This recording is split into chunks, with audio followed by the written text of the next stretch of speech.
Hey guys, Carl from Purple Misplaced. Today I'm taking a preview look at a prototype copy of Hyperstar Run, the newest game in the Simply Solo line of games from designer Scott Almes and publisher Button Shy Games. In this, you're sort of playing through an old platformer video game, kind of a la Mega Man or something of the like, where you're building out a sort of tableau of cards of different steps of the level or different scenes in the level, enemies that you're fighting through, and the cards that you've got represent sort of button pushes that you're pushing as you run through the level. The catch here is you've got 4 tries, or 4 lives basically, 4 runs through the level, almost roguelite-esque, running through, getting as far as you can in the level before you die, resetting, growing your hand of cards, or growing sort of the buttons that you can press in a given level, doing your best to complete the entire level before your 4 runs end. Disclaimer, as a preview for this game, I was given advance access to this game by the publisher, but as always, I will do my best to give you my own honest opinion on the game. With that said, let's head down to the table to see how this one plays, and then I'll meet you back up here to let you know what I think. To set up a game of Hyperstar Run, begin by taking the 15 level cards, giving them a shuffle, and then choosing a difficulty level for the game. The difficulty level is going to determine how many of these cards will be used in your play, with tutorial being 9 cards, standard being 10 cards, hard mode being 11, and expert being 12. Just to keep things from getting too large on the screen, I will be playing in normal mode, which means I'm going to make a face down row of 10 of these level cards in the middle of my screen, right like that. And then from the remaining cards, which in this case is 5 because I've placed out 10, I'm going to take 3 of these cards at random for my starting hand, face up in my hand. The remaining 2 cards will be removed from the game. Next, for every difficulty level, I will also be starting with these 2 equipment cards added into my starting hand. And then finally, I will place this hero card set to first run on top of the first level card, flipping that card over to show how we are starting the game. So Hyperstar Run is going to play out over a series of up to 4 runs with the goal of getting my hero through all of the different level cards, completing the final card in the level. And if I manage to complete all of the level cards before the end of the 4th run, I will have won the game. However, if I make it to the end of my 4th run and have been unable to make it through all of the level cards on the table, I will lose. And the way that we're going to do this is we're going to be playing cards from our hand. And in our hand, the cards only concern what's showing in this top left corner, these symbols here. Spending cards or discarding cards to use the symbols printed in the top left corner of that card in order to clear one of the challenges on that stage or that part of the level. In this case, there are 2 options. I've got 3 of any symbol or 2 green symbols. And this one is special because you'll see the sort of track that's on that card. And that track is important because it's going to allow us to score combos. As soon as I trigger this sort of attack or action on that stage, I'm going to be in that combo line, basically what it's called. And if the next card has the same colored line connected, that means I only then need to pay this cost to clear that card. So it's going to become quite a bit cheaper for me to clear these different pieces of the level if I have gotten into one of these combo lines.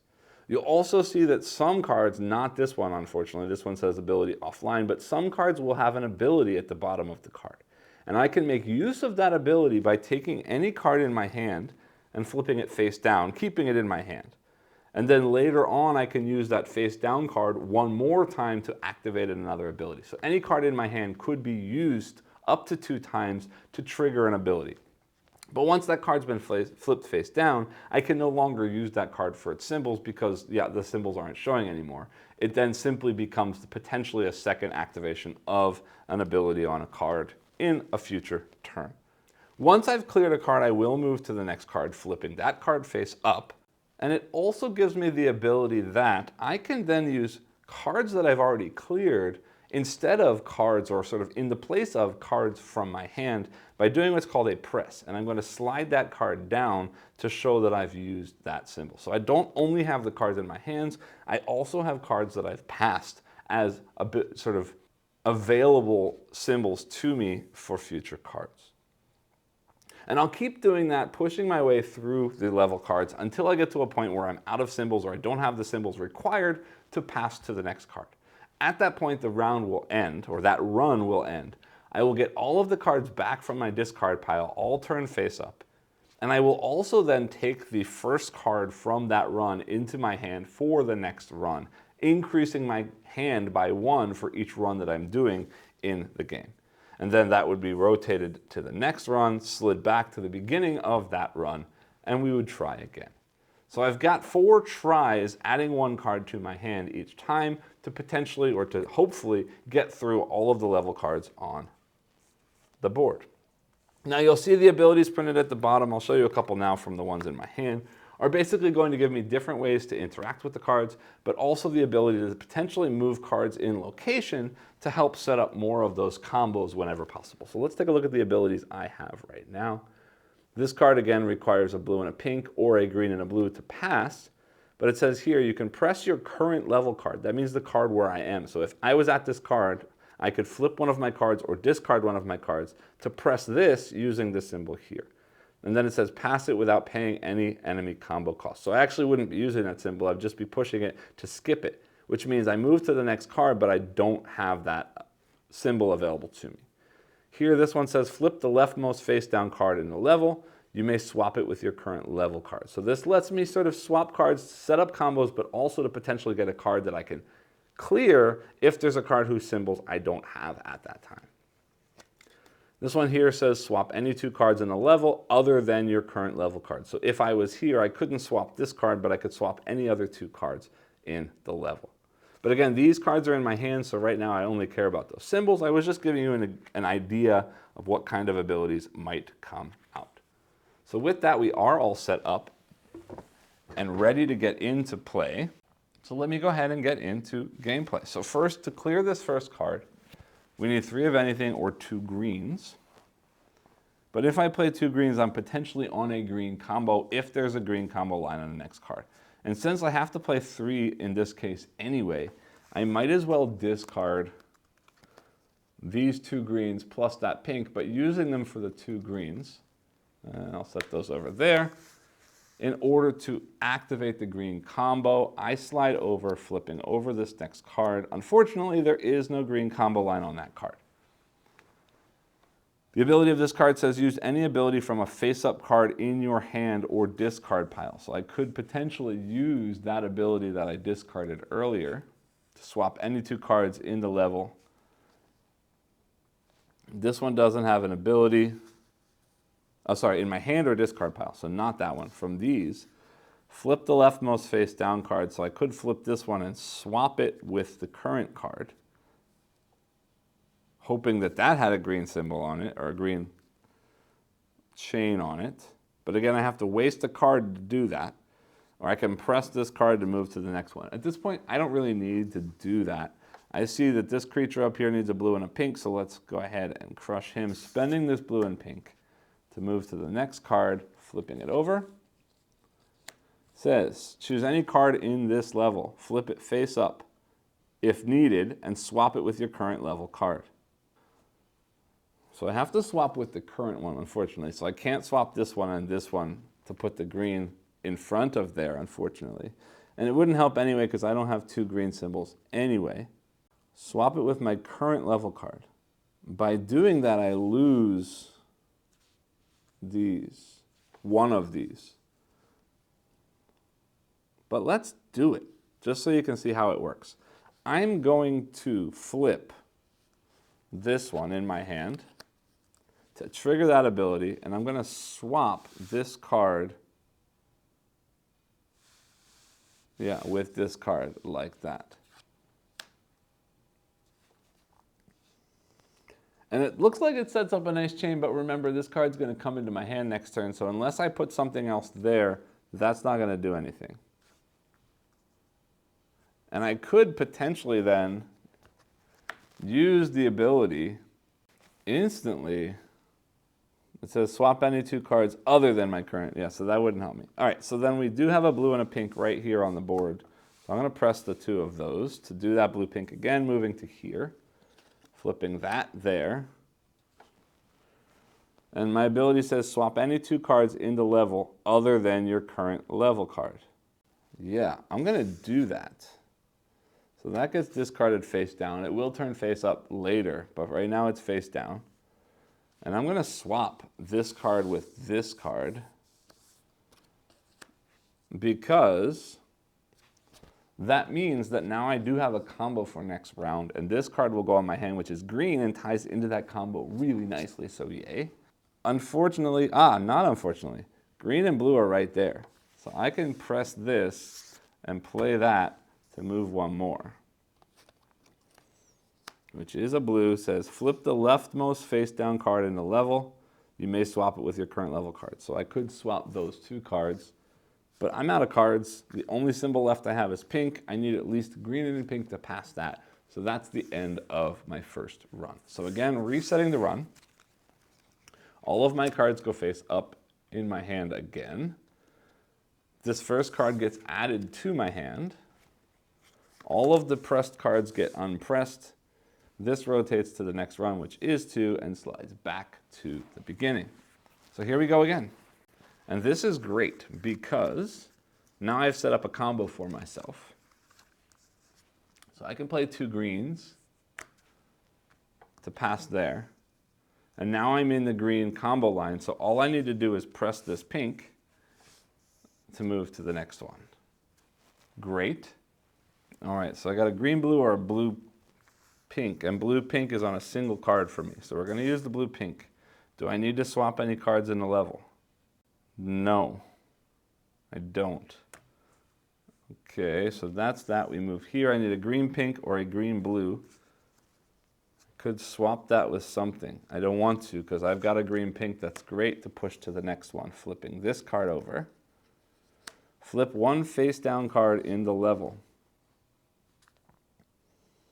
No, I'm not gonna. Pushing a blue, pressing the buttons on here, blue and pink, moves me to the next one to flip that card.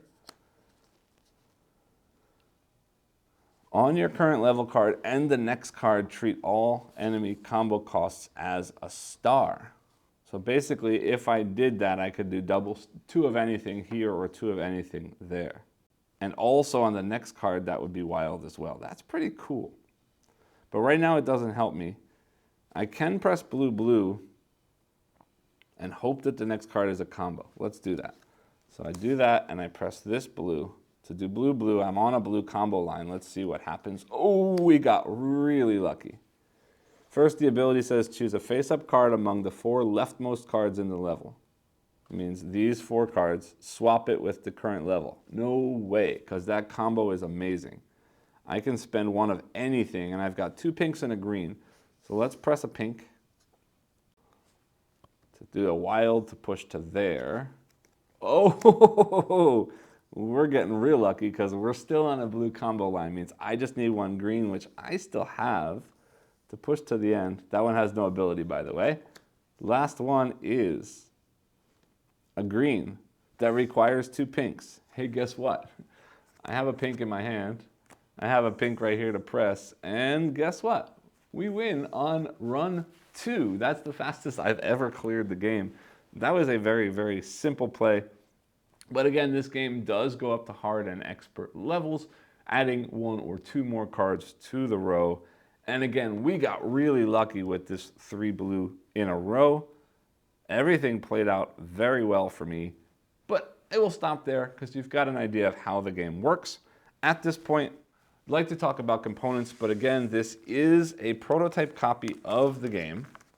So I can't really talk about quality as far as the cards go, but again, with every Button Shy game, the quality of their cards tends to be really, really good. The last 2 cards that got pushed out of this game were this pink combo line and this regular card. This one says choose any card in the level, flip it face up if needed, and swap it with the current card. And this says choose any card in the level, flip it face up, and swap it with a face up card from your hand or discard. So you can swap in and out from your hand or discard. That's a really cool card to have. Again, the card quality I can't talk about, but the visuals here, I love the look of this game. I love the theming of this game, this idea that I'm playing through a platformer, fighting enemies along the way, and we need different combos of button presses, sort of playing off of the PlayStation shape buttons and color buttons, I think. I love the different variety of creatures. I love the way that this looks like, sort of an old school kind of Mega Man platformer style game. The different items we've got here, the short range teleporter and the gravity inverter that sort of allow us to play with the stages in different ways. This is the kind of game that I'm expecting to see some expansion. I'll talk more about that in my final thoughts, but visually I see 3 different colors, 3 different shapes of buttons. I wouldn't be surprised if a 4th one comes out. Anyway, the graphic design here, very simple to understand what the symbols are at a quick glance. Very easy to see these different colored combo lines and how they connect moving across. I love this card. I mean, it's useful as far as the rotation for rounds, but I just love that there's this little guy, again, kind of Mega Man themed, that's sort of running across, always running across as you rotate, just seeing the run number increase.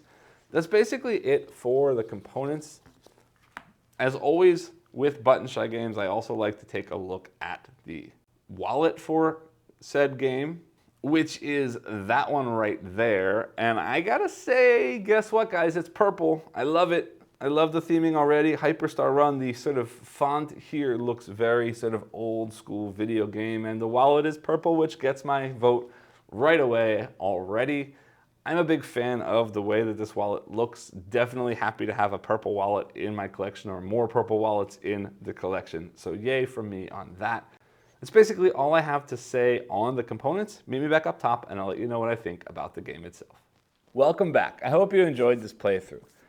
So for this one, thematically, I was already pulled in. When I saw this game announced, I was very, very excited. I've covered all of the Simply Solo line from Button Shy on this channel, either as preview or review after release. And I've been enjoying them off and on as I play through them, but this one, as I said, thematically, as a video gamer since basically I was born into this world. My dad had computers from when I was young, tiny little suitcase compact PC with giant 5 1/4 inch discs, playing all kinds of different games. Gaming has been part of my life for a really long time, and these old school platformers a la Mega Man are something that I've played over and over and over again, so already the theming of this game got me. This idea of playing through a game multiple times, dying and restarting, you know, hearkening back to the old days of games that didn't have save points, that didn't have checkpoints, that sort of you played until you couldn't anymore and you died and you start over, and you play until you couldn't anymore and you die and you start over. And that's what this game is trying to bring to the table. And I think for the most part, thematically, it's succeeding pretty well. It's very interesting that the way that you're interacting with this game is sort of button pressing, as if I'm actually playing a game, pressing the buttons on my controller. But mechanically, the way the game works is I have a hand of cards that have a variety of buttons on them, some of them single buttons, some of them double buttons, and I have to use those buttons to clear the cards that come up in the tableau as I progress from left to right across the sort of platform stage. But it's not that simple, because if it was just that, there's not a whole lot of game there, because I'm playing a card, moving to the next thing. I'm playing a card, moving to the next thing. Now, it does add the fact that the cards that you've passed give you the ability to then slide those cards down or press those cards in order to use the icons on those cards as well. So as you're progressing, you're getting stuff added to your hand while you're using stuff from your hand. But if that was all that the game was, there wouldn't be much of a game there, because it's mostly just, what do I see, play that. What do I see, play that. What do I see, play that. Except now, the twist here is that I'm given 4 runs to get through this game, or get through this level of this game. And every time I play through, first things first, I'm taking that first card into my hand. So my hand is growing each time, which doesn't really change as much as it sounds like it would, because remember, every time I pass a part of the stage, I'm getting that card to use anyway. So whether it's in my hand or it's still out in the tableau, I'm still getting the ability to use that icon. So by using it, by starting in my hand, it's not giving me extra icons. It's just giving me more of a variety of icons from the start. But also it means there's one less card in the level every time I try and run through. So the level is getting slightly shorter every time, and I'm getting slightly more powerful every time. But even still, if that's all there was, it really wouldn't matter that much. I have these cards, I play this, and I get to this far. Now I have new cards, I play this, and I get to this far. Well, where things change up here are in two places. One, you've got this idea of combo lines, whereas if I start a combo on a specific screen of that level, it then chains into, potentially, assuming that the combo continues, chains into the next sort of scene of the level, continuing combo, combo, combo, making my actions easier, cheaper, requiring less buttons because it's chaining a combo. But for that to happen, you need to have cards of matching combo color line adjacent to each other in the stage. So if I trigger a combo on the first card, I follow that line into the second card, continuing the combo, and potentially again into the next card, continuing the combo as well, assuming that the color lines line up. And then it gives you the sort of ability to play with the level, because now I'm not just running left to right. Each of these cards, well, most of these cards, some of them don't, but most of these cards have an ability printed at the bottom. And I can use the ability to sort of help me clear a card by using less things, help me clear a card by making the button presses wild, help me clear a card by reorganizing the order of things so that I get the icon on this card before it goes the other side of that card, and now this card becomes that card, or this card is defeated, I can use that icon on the next card. So the order of cards, sort of the order of the buttons that you get and the button presses then that come after them is very important.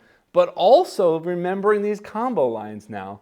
And my ability to reorganize things means as I'm playing through run after run after run, I potentially and hopefully am setting up more and more of these combos in a row so that when I get to them on successive runs, I can get further by using fewer cards. And that's the important part. Because if I don't have those combos set up, and I am required to use the full set of button presses for every level or every stage or every scene of the level that I'm going through, it means I'm going to run out of cards. If I don't set up the level in a smart order so that the buttons I need come before when I need them, or so that there's combo lines that run through several scenes, I'm never going to get to the end. So I need to pay attention to triggering these abilities to help myself deal with the challenges, to reorganize the challenges, to help myself deal with future challenges. But in order to trigger these abilities, I have to sacrifice cards in my hand. And I could discard, well, I basically get to flip a card and then discard from my hand. So the first time I flip a card in my hand, I know that I still have a second use of ability, which is nice because I can hopefully do something again with it later on. But once it's been flipped in my hand, it can no longer be used for the button presses that are printed on that card because they're not visible anymore. They've been flipped face down. So I have to pay attention to when is it more important for me to use a card to clear a stage or clear a scene to move on to the next one? Or when is it okay for me to sacrifice a card to use an ability? Knowing that in the future then I can still use that card one more time for another ability without needing to sacrifice a different card the second time. And that's going to be really, really important in figuring out how these levels play out because we're repeating the same thing over and over again. So the order is going to matter, but also the further I get in any given early run, the more cards are already face up when I do a later run. So it might, in early runs, rather than rearranging things, be worth pushing further or using abilities that reveal more cards so that once they've been revealed, then in a sort of middling rounds, I can start thinking about all of these cards now have been revealed. What is the best order for me to put them into so that I can run through and make it to the end of the level? So there's a whole lot going on in a very simple spend an icon to move, spend an icon to move kind of system, because you're really thinking about not just how to play those icons, but how to set up the world so that you can play the icons in the way that you think that you need to be able to play them in order to clear everything before the end. Also, I didn't talk about this in the component section because it's on a sort of printed rule book that's likely going to change. But something else that ties thematically into this whole video game world thing is that this game does also have achievements in the rules. And the achievements currently, I don't know how they're going to change, because remember, this is a prototype, but currently the achievements are things like, in the tutorial level, which is the easiest one, you're going to clear, set up your map so that you clear, I think, 3 rooms in a row that have wild symbols required to clear the rooms, or clear the normal difficulty while keeping at least one of your original starting item cards in your hand, or clear the harder difficulty with only using 2 runs or only using 3 runs to get through. They're giving you these challenges just like you would be getting achievements if you were playing video games on some of the more modern systems that sort of throw little trophies at you for hitting specific bonuses or hitting specific mini goals while you're playing the game. So to see that thrown into the rules to tie in even better to this video game theming, really, really cool for me. And more importantly, this is one that I cannot wait to see how the expansions look for this one, because I suspect that the expansions here are going to add on different kinds of rooms, add on different kinds of combos, maybe add on different colored buttons or multicolored buttons or what have you. Anyway, this is one of the Simply Solo that I'm most excited about, both thematically and sort of creatively. It really does a whole lot for me, and I'm excited to see more from this particular game. Thumbs up from me, definitely one that I recommend, that if you like simple solo card games that make you think in different new ways, especially if you're a fan of old school platform video games, this is one you should definitely check out while it's crowdfunding. I will throw the link to the campaign down below in the description, so if it's before the campaign has started, which it is as I'm posting this video, or the campaign is still running, you can click that link and head over to check out the campaign for yourself. That's basically all I have to say about this one. I hope that this video was helpful. As always, I do ask that if you did like the video, please remember to like, subscribe, and click the bell icon below, and I'll see you all next time. Thanks.